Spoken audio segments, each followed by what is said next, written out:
Hi. A couple of years ago, I wrote a book called The Other World, where I imagined or also feel that I was getting input from my intuition or whatever, from some other reality about another world, about other possibilities, how a world could function on completely different premises, on a different paradigm. My hero went from Earth to a higher dimensional Earth where things work very differently, because these people had a much longer time for the evolution we are in right now here on Earth, but still grappling with many problems and still are in some ways in some kind of planetary or species kindergarten. So let's have some kind of let's look back on our own history.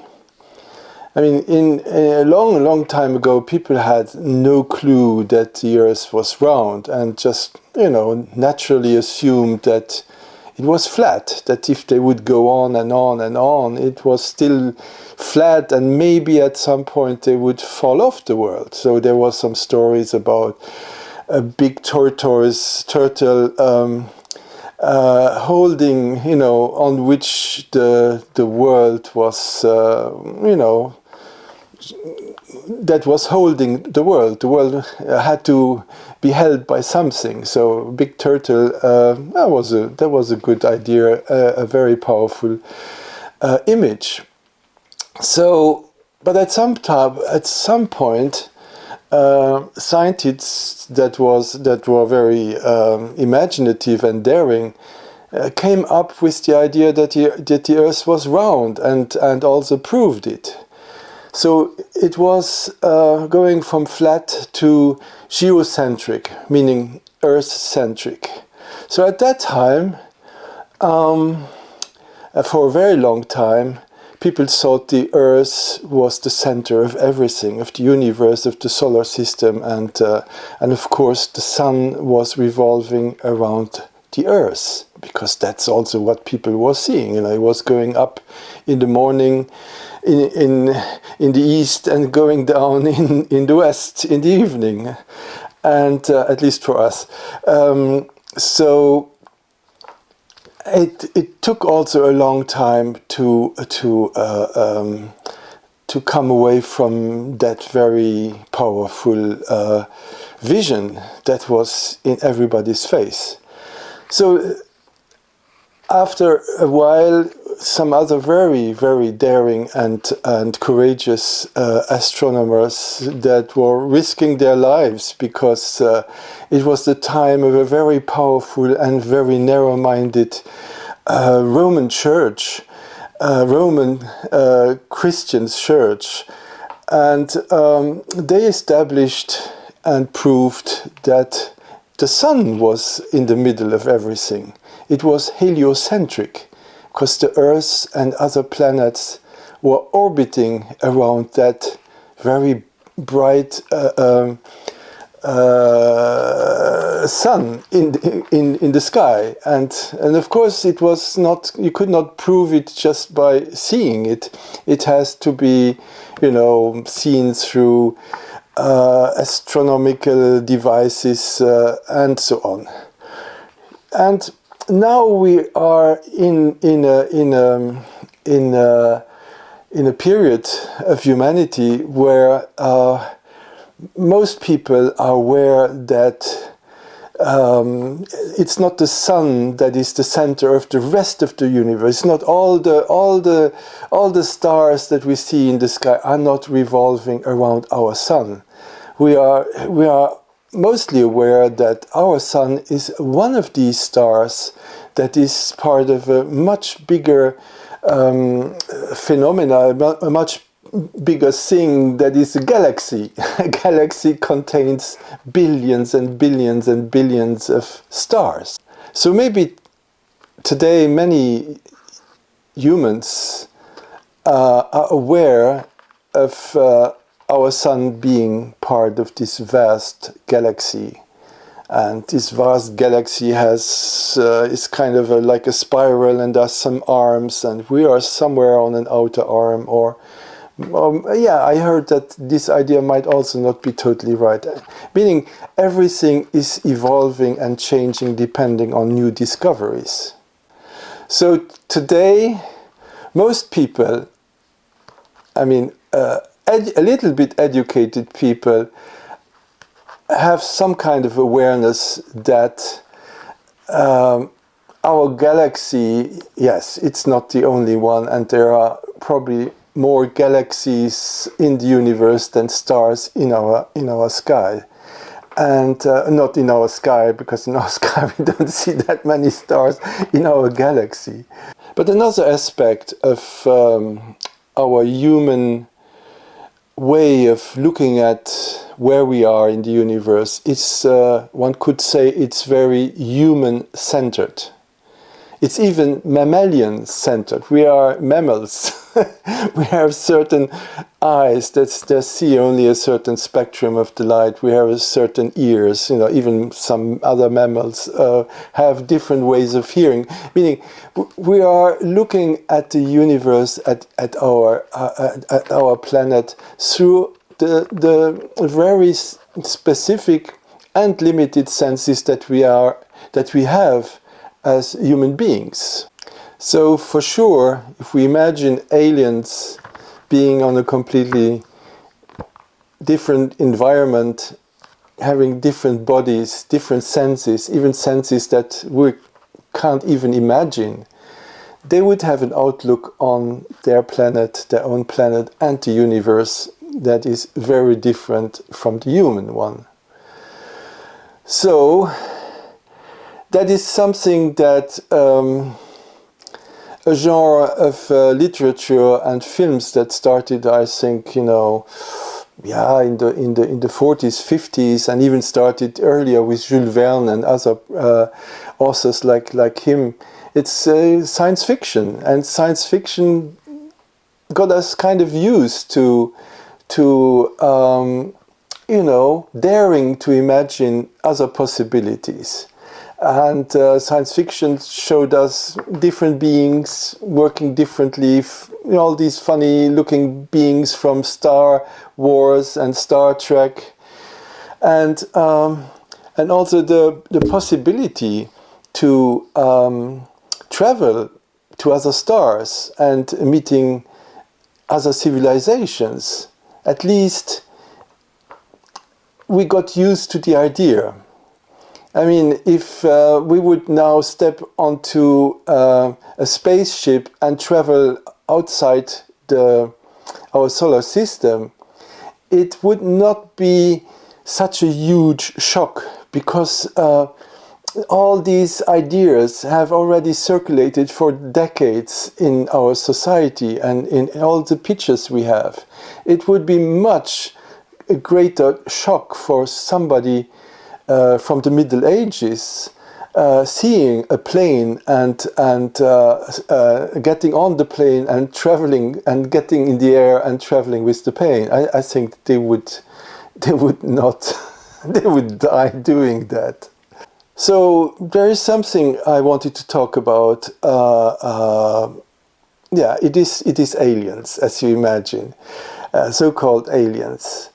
We imagine them, we have lots of rumors, we have all sorts of things about aliens. But we haven't officially had any contact with any non-human civilization. And there's even a scientist called Fermi having developed what is now being referred to as the Fermi paradox, which is the discrepancy between the lack of conclusive evidence of advanced extraterrestrial life and the apparent very likelihood of their existence. I mean, even in our galaxy, there are billions and billions of stars, and most of these stars have planetary systems. And the latest discoveries with very powerful telescopes have shown that there are that many systems, yes, have planets, and these systems contain planetary bodies, planets, in what we call the Goldilocks zone, meaning it's a zone that is not too near the star, meaning not too hot, and not too far away from the star, meaning not too cold, where what we imagine as life has a very big chance and a quite big likelihood to develop. The universe being so big, and our galaxy being so big, and there being so many possibilities of planets like our own, where life could have developed, is a fact. So the Fermi paradox says, why haven't we gotten any signals from any civilization? Why has ET not called us, And yeah, good question.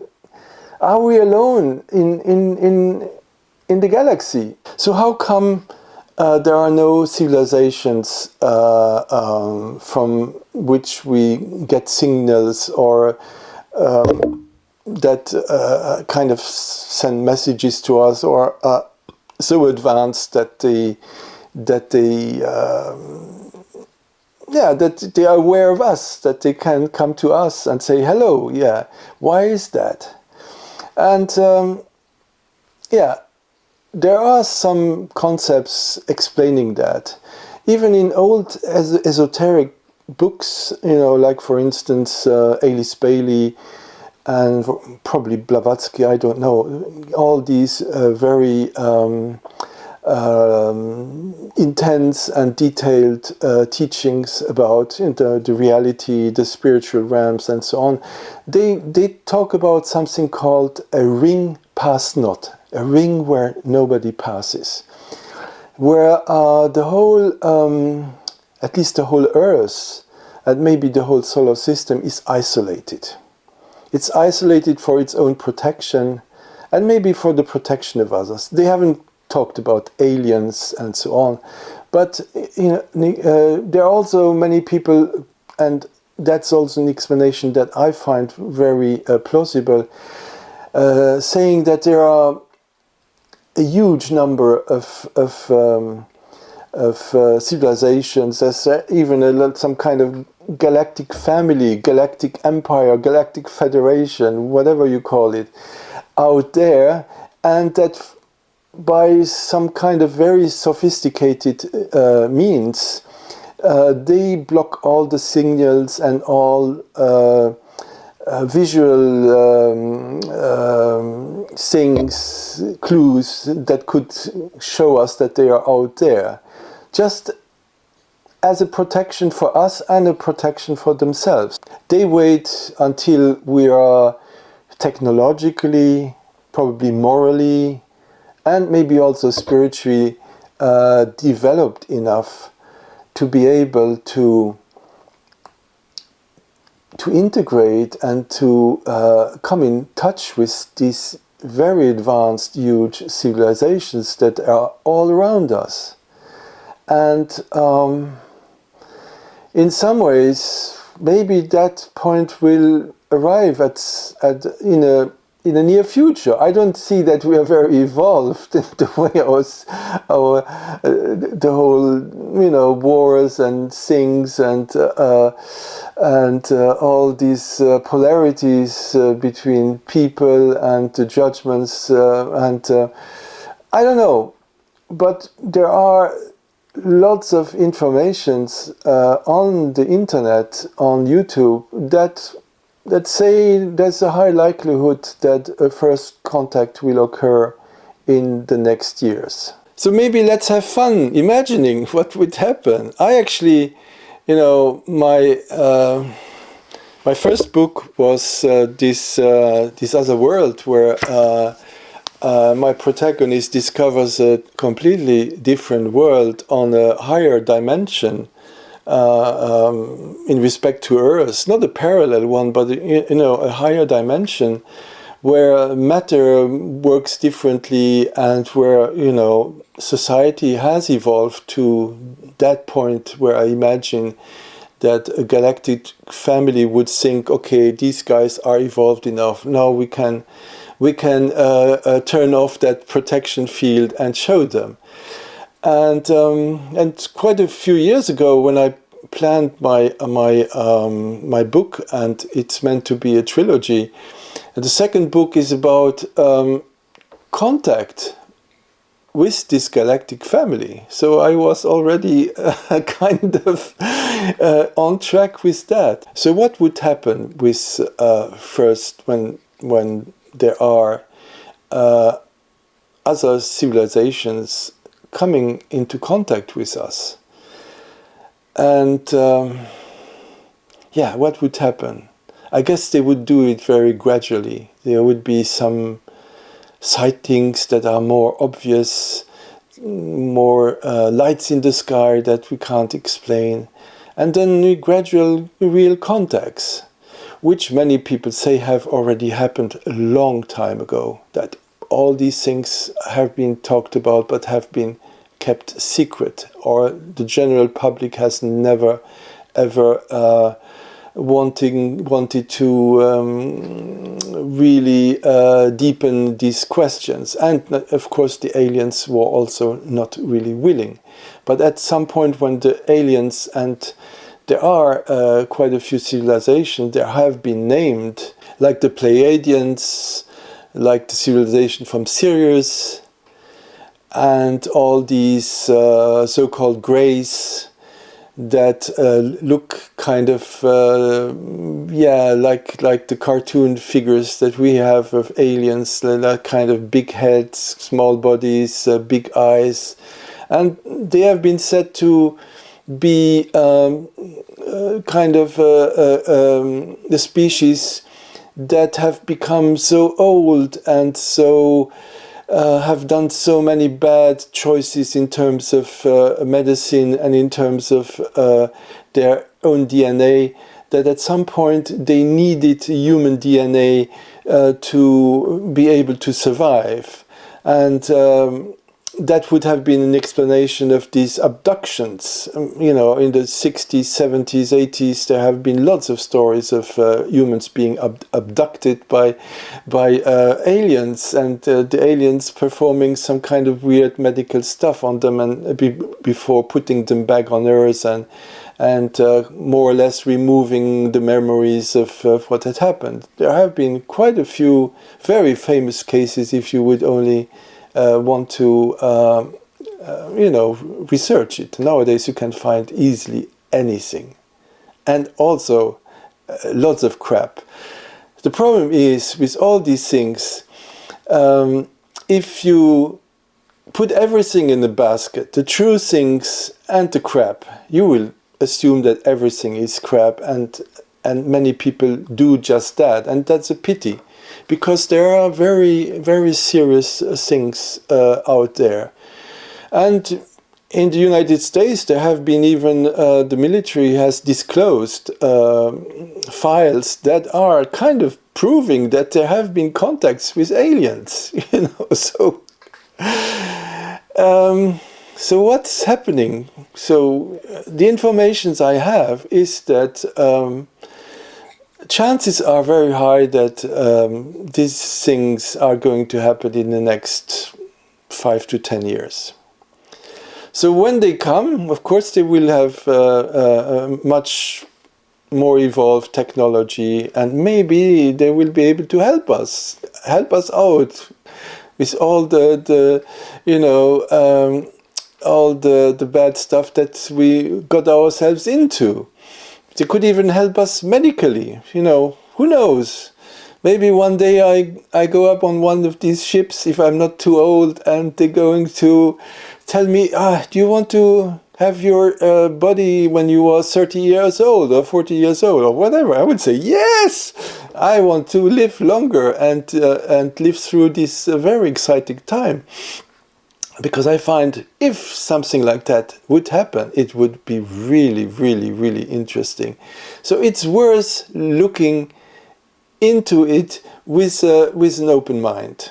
So as a recap, I really want to inspire you to look at human history and see where we came from flat Earth to Earth-centered, to heliocentered, sun-centered, and then, you know, the rest of the galaxy. We can't say that we are galactic-centered right now. We don't know what the galaxy is, but we are, and we have remained always kind of human-centered. So let's just be open. Don't say that I'm crazy, or that, you know, you will never ever look at videos again that I've made because you think I'm completely nuts and what I'm saying is completely unscientific and unreasonable. Maybe it is, but I have a hunch that it isn't, and I have a hunch that likelihood is quite high that what I've been talking about will happen in one form or another. You know, maybe it will happen faster, who knows? Maybe it will happen in a few decades, but I'm quite sure it will happen. So have fun playing with this idea, and yeah, I'm looking forward to discovering all these things. Bye.